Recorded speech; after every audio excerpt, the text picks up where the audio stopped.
सभी किसान भाई बहनों को मेरा नमस्कार। स्वागत है आप सभी का कार्यक्रम कृषि दर्शन के इस अंक में। किसान भाई बहनों, मौसम बदल रहा है, यानी कि गर्मियां कदम दर कदम आगे बढ़ रही हैं। ऐसे में जहां आपको अपने स्वास्थ्य का ध्यान रखना है, वहीं बदलते मौसम के अनुसार कृषि कार्य भी करना है। और कार्यक्रम कृषि दर्शन में हम आपको ऐसी ही जानकारियां दिखाते हैं, साथ ही वो जानकारियां भी दिखाते हैं जिसमें हमारी सरकार बहुत सी योजनाओं को लागू करती है, जिससे कि हमारे किसान भाई बहनों को उनका सीधा सीधा लाभ पहुंच सके। तो फिर देर किस बात की, जुड़िए हमारे साथ और कार्यक्रम में नवीनतम जानकारियों के लिए सबसे पहले देखिए खबरें खेती की।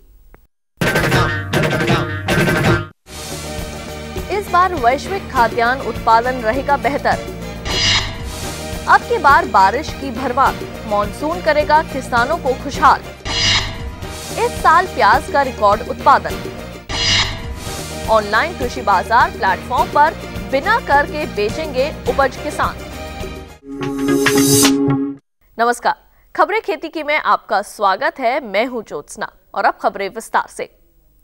अफ्रीका और यूरोपीय संघ के कुछ हिस्सों में जलवायु की विपरीत परिस्थितियों के बावजूद इस साल दुनिया में अनाज का उत्पादन पिछले साल के स्तर के लगभग बराबर ही रहने का अनुमान है।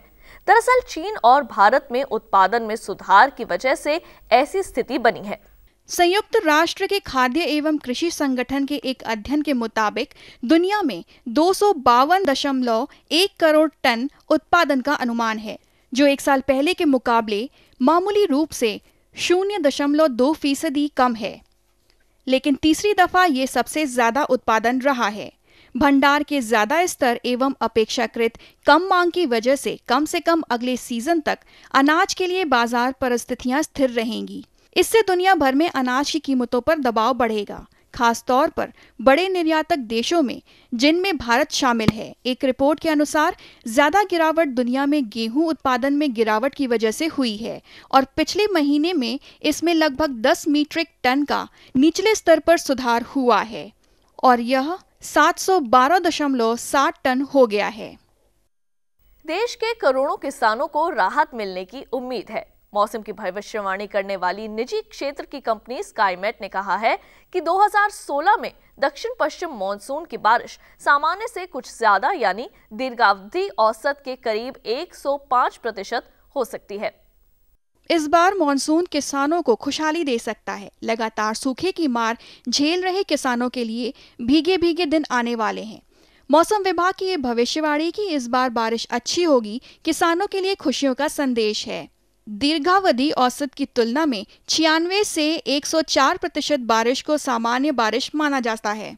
अगर इससे कुछ भी ज्यादा बारिश होती है तो उसे सामान्य से ज्यादा माना जाता है।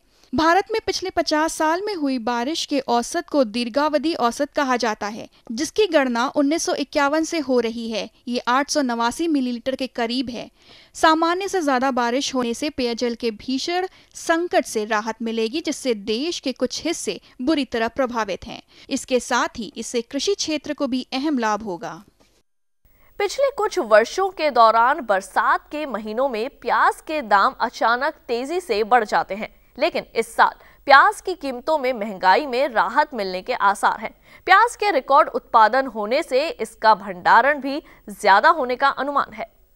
इस बार प्याज का रिकॉर्ड उत्पादन होने से इसका भंडारण भी ज्यादा हुआ है, जिससे बरसात के महीनों में प्याज की किल्लत नहीं होगी। अच्छी खबर ये भी है कि इस साल प्याज की गुणवत्ता भी बेहतर है, जिससे भंडारण होने वाला प्याज ज्यादा समय तक भंडार गृहों में टिका रह सकता है। इसकी वजह से पिछले साल की तरह सड़ने के डर से भंडार गृहों से जल्द निकालने की नौबत नहीं आएगी। भंडारण के दौरान प्याज के दाम भी इस बार कम है, जिससे आगे कीमतें काबू में रहने की उम्मीद की जा सकती है।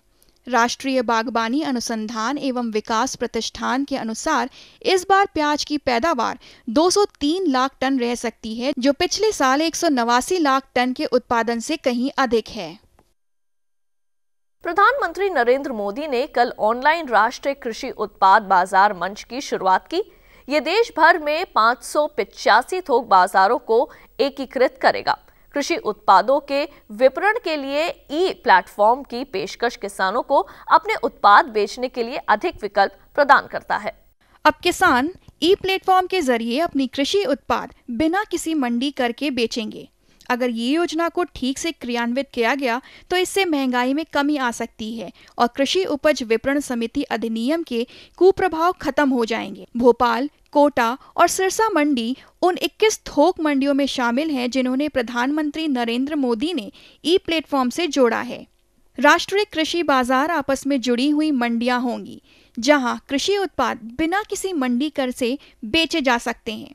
अधिकारियों के अनुसार जिन 21 मंडियों को चुना गया है उनमें एक या अधिक जिन्सों का बड़ा कारोबार होता है।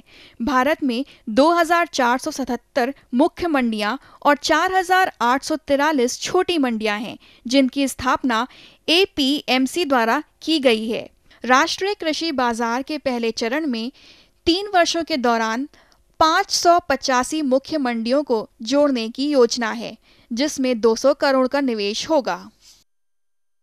खेती किसानी में मौसम की भूमिका काफी अहम हो जाती है, इसलिए किसान भाइयों आपके लिए मौसम का पूर्व अनुमान की जानकारी काफी जरूरी हो जाती है।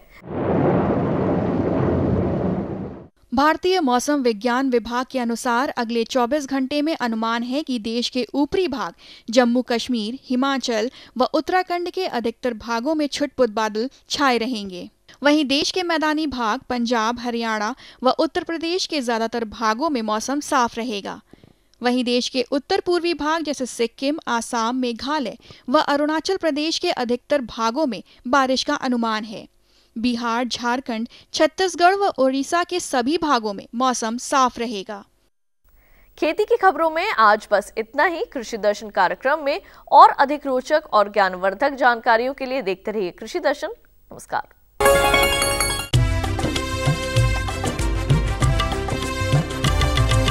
सहकारिता के बल पर विकास के लिए उठे कदम, जन सहकार की ताकत लेकर आगे बढ़ते जाएं हम। जन जन ने इस क्रांति में है विश्वास जगाया, हम सब ने मिलकर विकास का परचम है फहराया।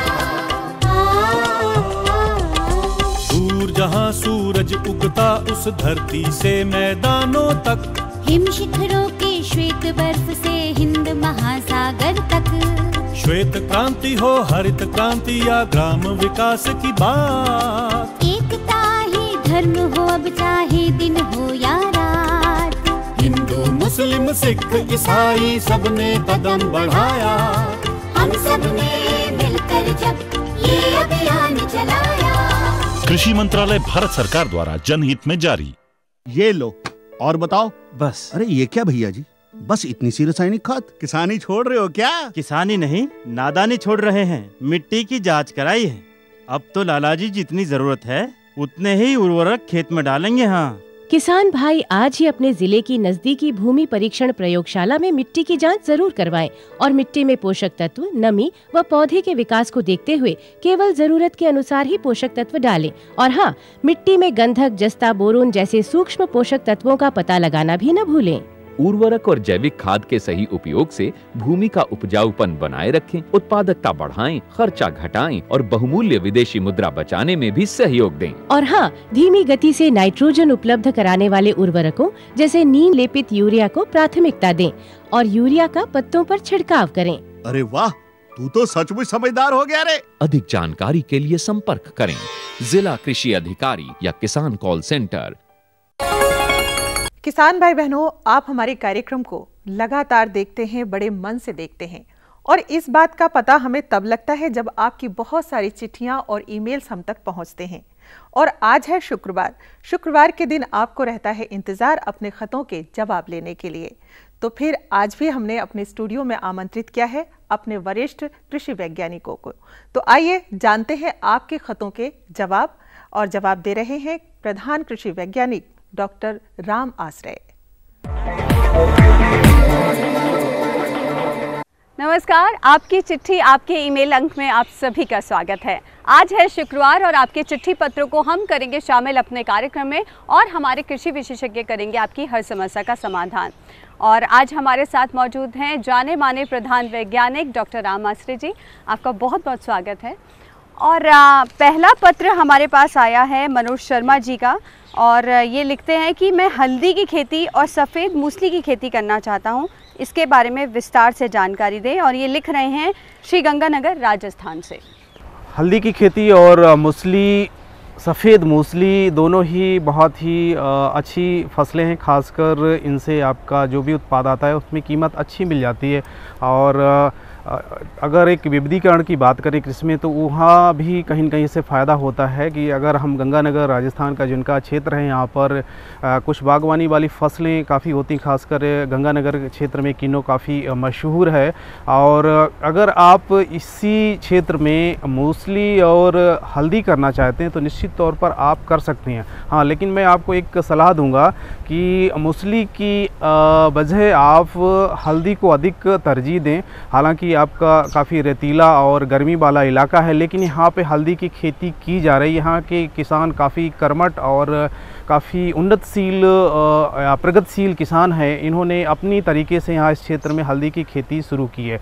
लेकिन इसके लिए जैसे आपने भी अनुभव किया होगा, जो आपके जो बागान है, खासकर यहाँ पे कुछ लोगों ने लकड़ी के लिए पॉपुलर लगा रखा है, या आपका किन्नौ का बागान है, उसके बीच में हल्दी की खेती कर रहे हैं। और निश्चित तौर पर यहाँ ये एक दोहरा लाभ है, आम के आम गुठलियों के दाम, क्योंकि आपके जो फलदार वृक्ष होते हैं या लकड़ी वाले वृक्ष होते हैं, उनकी जो फैलाव ऊपर ही होता है, आपका निचला हिस्सा जो छायादार होता है वो आपकी हल्दी की खेती के लिए काफ़ी कारगर होता है। और आपकी जो पानी आप फलदार वृक्षों को देते हैं उसकी नमी में ही हल्दी भी फलती फूलती और पनपती है। हाँ, लेकिन हल्दी की खेती करने से पहले 2-4 बातें आपको अपने जहन में या ध्यान में बैठानी होगी, क्योंकि इसका बीज जो होता है, ये बीज दूसरे गेहूं या धान जैसा नहीं होता है। इसकी जो कंद होते हैं, या इनको हम राइजोम बोलते हैं, ये कंद का ही हम रोपाई में प्रयोग करते हैं। तो ये कंद जहाँ से भी हम लें या राइजोम लें, और ये बहुत ही उम्दा किस्म का होना चाहिए, इसकी प्रजाति का ज्ञान आपका होना चाहिए। और ये विषाणु जनित या जितनी भी फफूंदी जनित बीमारियां आती, खासकर इसमें बहुत ही अधिक आती हैं बीमारियां, इनसे ये रोग रहित होना चाहिए बीज। तो आप इस तरीके से अगर हल्दी की खेती यहाँ पे करेंगे तो निश्चित तौर पे आपको लाभ मिलेगा। हाँ, आपका खासकर एक प्रजाति के नाम यहाँ पे लेना चाहूँगा, जो कस्तूरी नाम की एक प्रजाति है हल्दी की, इस क्षेत्र में अच्छा उत्पादन देती है। और इसकी खेती पहले से भी यहाँ किसान कुछ बागान की छाया में कर रहे हैं, तो निश्चित तौर पर आप हल्दी की खेती कर सकते हैं। हाँ, मूसली की खेती जहाँ तक इस क्षेत्र में पहले भी किसान भाइयों ने यहाँ पे इनको उगाने की या लगाने की कोशिश की थी, इसमें उतनी सफलता नहीं मिली। तो मेरी ये सलाह आपको होगी, यहाँ पे सफ़ेद मूसली की खेती को आप एक तरफ अभी विराम दें और हल्दी की खेती के लिए आप निश्चित तौर पर आगे बढ़ जाएं, बशर्ते कि आप कुछ बातों का ध्यान रखें कि आपका बीज जहाँ से भी लें वो आपका अच्छी किस्म का होना चाहिए, उसकी प्रजाति नॉन होनी चाहिए, ज्ञात होनी चाहिए, और ये बीमारी और कीड़ों से मुक्त होना चाहिए। और एक अगला ईमेल आया डॉक्टर साहब हमारे पास गांव गहरपुर कुर्था इलाहाबाद से, और ये वो जो बात आपने कही थी ना, आम के आम गुठलियों के दाम, वो इन्हें नहीं मिल रहे हैं। और ये कह रहे हैं कि मेरे पास एक आम का पेड़ है जो फल फूल नहीं रहा, सीज़न में भी फूल नहीं आता, इसके बारे में कोई उपाय बताएं, मैं बहुत परेशान हूँ, कृपा कर बताएं। इलाहाबाद का क्षेत्र खासकर इलाहाबादी अमरूद के लिए बहुत ही विश्वविख्यात है। यहाँ के अमरूद बहुत ही अच्छी उम्दा किस्म के होते हैं, लेकिन यहाँ पे आम की भी खेती उतनी ही सुगमता और शालीनता के साथ यहाँ पे किसान भाई करते हैं। लेकिन हमारे एक सुधी जन का यहाँ पे सवाल है कि इनका एक वृक्ष है जिसमें कि अभी सीज़न में भी उसमें फल फूल कहीं नहीं दिख रहे हैं। अगर आपने इस वृक्ष की उम्र क्या है और क्या प्रजाति का ये आपका पौधा है, किस प्रजाति की आम की यहाँ पे आपने लगाई थी, अगर इसको अगर आप यहाँ पे दर्शाते तो हो सकता हम और अधिक बारीकी से और अधिक शक्ति के साथ इस प्रश्न का उत्तर दे सकते थे। हाँ, लेकिन अगर आपका एक वृक्ष है आम का जिसमें अभी फल फूल नहीं आ रहे हैं, इसके कुछ कई कारण हो सकते हैं। हाँ, दूर दराज से ये हम अंदेशा लगा सकते हैं, या तो इस पेड़ या वृक्ष की अभी उम्र बहुत ही कम है, कहने का तात्पर्य है ये उम्र हो सकता है कि 5 साल से कम हो, उसकी वजह से भी कभी कभी उसमें फल फूल नहीं आते हैं। दूसरी वजह ये होती कभी कभी ऐसी जो है अननोन प्रजाति या जिस आपका बीजू पौधा होता है जिसकी संतति में ही कुछ ना कहीं खोट होती है। अगर उस बीजू पौधों के आपने पौधे को प्रतिस्थापित किया अपने बगीचे में, तो हम उससे उम्मीद नहीं कर सकते हैं कि इसमें अच्छे फल फूल आएंगे। तो यहाँ पे मैं आपसे एक विनती करना चाहूँगा या आपको यहाँ पे एक सलाह देना चाहता, अगर ये वृक्ष अनुत्पादक है और इसकी उम्र 5 साल से अधिक हो चुकी है तो इसका आप ऊपर से हेड बैक कर दें। कहने का तात्पर्य है तकरीबन 1 मीटर की ऊंचाई से आप इसको किसी आरी की मदद से इसका ऊपरी हिस्सा अलग कर दें और उस पर कॉपर ऑक्सीक्लोराइड का लेप ज़रूर लगाएं जब इसका हेड बैक करें या इसका जब जीर्णोद्धार करें। तो इस अगली फसल में इसके कुछ कल्ले फूटेंगे और उस कल्ले या जो नई वृद्धि आएगी उसमें आप किसी ज्ञात आम की प्रजाति का उसमें बडिंग या उसमें कलम चढ़ा सकते हैं।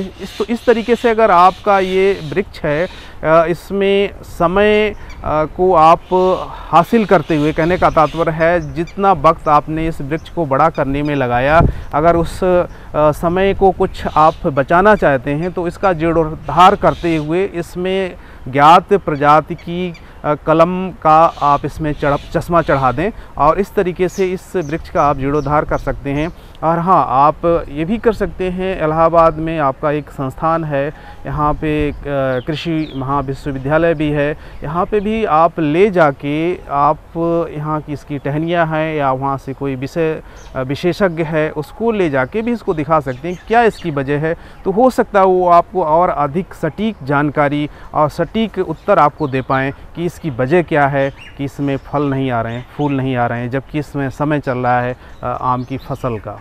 और एक ईमेल आया है हमारे पास रांची झारखंड से विनय कुमार शर्मा जी का, और ये कहते हैं कि मुझे मधुमक्खी पालन करना है और इसके बारे में विस्तार पूर्वक जानकारी चाहिए कि क्या क्या ऐसे कौन से तरीके हैं जिससे मैं अधिक लाभ प्राप्त कर सकता हूँ मधुमक्खी पालन करके। मधुमक्खी पालन बहुत ही कृषक हितैषी व्यवसाय है और इससे किसान भाइयों की माली हालत में सुधार नहीं होता, हमारे पर्यावरण को भी सुधारने में काफ़ी मदद मिलती है।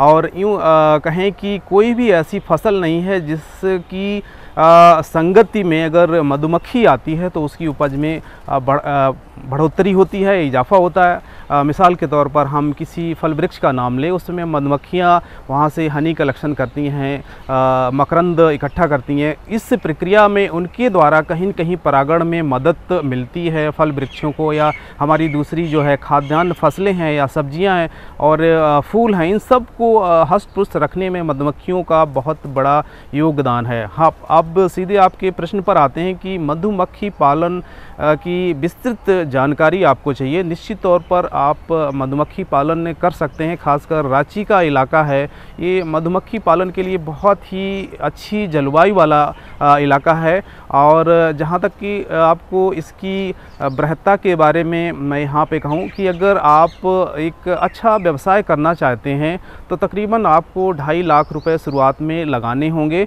और इसमें तकरीबन अगर आर्थिक दृष्टि से एक सफल व्यवसाय की बात करें तो तकरीबन आपको 80 जो आपके बी हाइव्स होते हैं या बक्से होते हैं उनको आपको रखना पड़ेगा। और 80 इन बक्सों को ख़रीदने के लिए तकरीबन आपको 3 लाख रुपए की पूंजी, बक्सों के साथ साथ आपको एपियरी के जो दूसरे जो है यंत्र होते हैं, जैसे आपको मधु निकालना है, उसको प्रसंस्कृत करना है, इकट्ठा करना है, और इसके अलावा जो भी वहाँ पे वर्कर्स होते हैं, श्रमिक होते हैं, उनको उनकी ड्रेस होती है, उनकी कैप होती है, उनका नकाब होता है, उनकी जो दस्ताने होते हैं, उन सबको ख़रीदने के लिए सारा अगर हम इस पर ख़र्चा जोड़ें तकरीबन 80 बी हाइव लगाने के लिए 3 लाख की कीमत आ जाती है। हाँ, अगर 3 लाख के साथ साथ इसका आउटपुट देखें कि इससे आपका लाभ कितना मिलता है, एक सीज़न में ही 3 लाख रुपए से तकरीबन 1,80,000 रुपये कमाया जा सकता है। तो निश्चित तौर पर आप अनुमान लगा सकते हैं कि इसमें कम समय में अधिक से अधिक धन को दुगुना या 1.5 गुना करने की क्षमता है। और इसके लिए आपको और सफलता से इसमें कदम रखना है तो इसके लिए आपको प्रशिक्षण हासिल करना होगा। और प्रशिक्षण हासिल करने के लिए आपके रांची में ही बिरसा कृषि विश्वविद्यालय है आपके यहाँ, वहाँ पे जो कीट विज्ञान संभाग है, कीट विज्ञान संभाग में मधुमक्खी पालन की ट्रेनिंग दी जाती है, प्रशिक्षण दिया जाता है और इस ट्रेनिंग की अवधि 7 दिन से लेके 15 दिन तक की होती है। हाँ, और इसके लिए हमारा, जैसे मैंने पहले भी बताया, राष्ट्रीय बागबानी मिशन है, इसमें इसको काफ़ी तरजीह दी गई है। यहाँ पे भी छूट दी जा रही है किसान भाइयों को प्रोत्साहित करने के लिए, क्योंकि वो अधिक से अधिक मधुमक्खी पालन के व्यवसाय में आगे आएँ। और इसके बाद जब आप प्रशिक्षण हासिल कर लेंगे, आपको पता पड़ जाएगा कितनी पूंजी की ज़रूरत होती है, मधुमक्खी पालन करते समय इनमें कौन कौन सी बीमारियां आती हैं, कौन कौन से इसके कीड़े हैं जो कि अधिक मधु को नुकसान पहुंचाते हैं। इसके अलावा मधु को कैसे इकट्ठा किया जाए, कैसे उसको प्रसंस्कृत किया जाए कच्चे मधु को, और इसके बाद उनको बोतलों में भर के उनको बाज़ार में कैसे उतारा जाए, इन सब के बारे में विस्तृत जानकारी दी जाती है। और जब आप प्रशिक्षण हासिल कर लेते हैं तो आपको एक सर्टिफिकेट मिलता है, और उस सर्टिफिकेट एक आपके लिए बहुत महत्वपूर्ण एक दस्तावेज होता है बैंक से ऋण हासिल करने के लिए, या जो भी आपको सब्सिडी दी जाती है उसको इसके द्वारा वरीयता पर सब्सिडी दी जाती है। तो इन सब बातों को अगर आप ध्यान में रखेंगे और मधुमक्खी पालन का काम शुरू करना चाहेंगे तो निश्चित तौर पर आपको सफलता ही सफलता मिलेगी और आप अधिक से अधिक लाभ हासिल कर सकते हैं। और डॉक्टर राम मास्टर जी, आपने बड़ी भली भांति और बड़ी खूबसूरती के साथ बताया कि किस तरह से ट्रेनिंग ले और कितने फ़ायदे का सौदा साबित हो रहा है आजकल मधुमक्खी पालन, और शहद आजकल बहुत मांग में है। चलिए अब अगला पत्र लेते हैं। बहुत ही सुंदर लिखाई के साथ भेज रहे हैं मंगेश श्री राम जी गिरडे। ये लिखते हैं वृद्धा महाराष्ट्र से कि मैं एक पॉली हाउस बनाना चाहता हूँ और इसकी ट्रेनिंग कैसे ली जाए और कितना फ़ायदे का सौदा है। बहुत ही अच्छा सवाल। आप वर्धा महाराष्ट्र से यहाँ पे पत्र लिखते हैं कि आपको पॉली हाउस बनाने का प्रशिक्षण कहाँ से हासिल हो सके। निश्चित तौर पर पॉली हाउस या आपका मोम जामा द्वारा निर्मित जो आपके गृह बनाए जा रहे हैं, इसमें खासकर ऊंची कीमत देने वाले फल एवं सब्जियों की खेती काफ़ी हो रही है, और फूल भी इसमें समाहित किए गए हैं। अगर सब्जियों का नाम लें तो इसमें आपका कैप्सिकम, जिसे शिमला मिर्च कहते हैं, आपका चेरी टोमेटो है, टमाटर है, आपकी ब्रोकली है, और भी इसके अलावा खीरा है। इन सब को काफ़ी गुणवत्ता युक्त तरीके से इसमें उत्पादित किया जाता है। इसके अलावा फूलों की भी खेती आपके पॉली हाउस में, खासकर आपका गुलाब है, जरबेरा है, कार्नेशन है, ये सारी जो है ऊंची कीमत देने वाले सब्जियां और फूल, इनको पॉली हाउस में उगाते हैं। इसी वजह से हमारे किसान भाइयों का रुझान इस तरफ काफ़ी बढ़ रहा है, और इसी को मद्देनज़र रखते हुए आपने खत लिखा कि हम प्रशिक्षण कहाँ से हासिल करें। निश्चित तौर पर आपको किसी व्यवसाय में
पर पॉली हाउस का काम आगे आप बढ़ाना चाहते हैं उसमें सफलता हासिल कर पाएंगे। और डॉक्टर साहब, आपने पॉली हाउस की बहुत ही बढ़िया जानकारी दी कि किस तरह से इस उद्योग को स्थापित किया जा सकता है। साथ ही बहुत सारी चीज़ें हैं जिनका ध्यान रखकर बड़ी आसानी से पॉली हाउस का निर्माण किया जा सकता है। और वो किसान बहन भाई जिन्होंने आज हमें पत्र और ईमेल लिखे, वो ख़ास तौर पर बधाई के पात्र हैं, क्योंकि उन्होंने अपने नाम के साथ साथ स्थान और जगह का नाम लिखा, जिससे हमारे कृषि विशेषज्ञ और ख़ास तौर पर अगर हम कहें आज डॉक्टर राम आश्रय जी को बहुत ही आसानी हुई आपके सवालों का जवाब देने में। क्यों डॉक्टर राम आश्रय जी? और आपने अपना कीमती वक्त दिया और बड़े ही विस्तार पूर्वक से हमारे जो किसान बहन भाई हैं उनके पत्रों का, उनके ईमेल का जवाब दिया। आपका बहुत बहुत धन्यवाद। आपको हमारा कार्यक्रम कृषि दर्शन कैसा लगा? अपने सुझाव, प्रतिक्रियाएं एवं सवाल हमें इस पते पर भेजें। कृषि दर्शन, कमरा नंबर 10, CPC दूरदर्शन, खेलगांव, नई दिल्ली 110049। जुड़िए हमारे साथ ट्विटर पर twitter.com/कृषिदर्शन-dd, फेसबुक पर facebook.com/कृषिदर्शन-dd और देखिए कृषि दर्शन अब YouTube पर भी youtube.com/user/कृषिदर्शन-dd। भेजें हमें मेल कृषिदर्शन-dd@gmail.com पर। तो किसान भाई बहनों, ये था कृषि दर्शन का आज का अंक। आपको कैसा लगा? आप अपने सुझाव, विचार, अपनी प्रतिक्रियाएं, अपनी राय अपने खतों के माध्यम से हमें भेजते रहिए। तो कल फिर हाजिर होंगे कृषि दर्शन के नए अंक और नए विषय के साथ। तब तक के लिए मुझे और कृषि दर्शन की पूरी टीम को दें इजाजत। नमस्कार।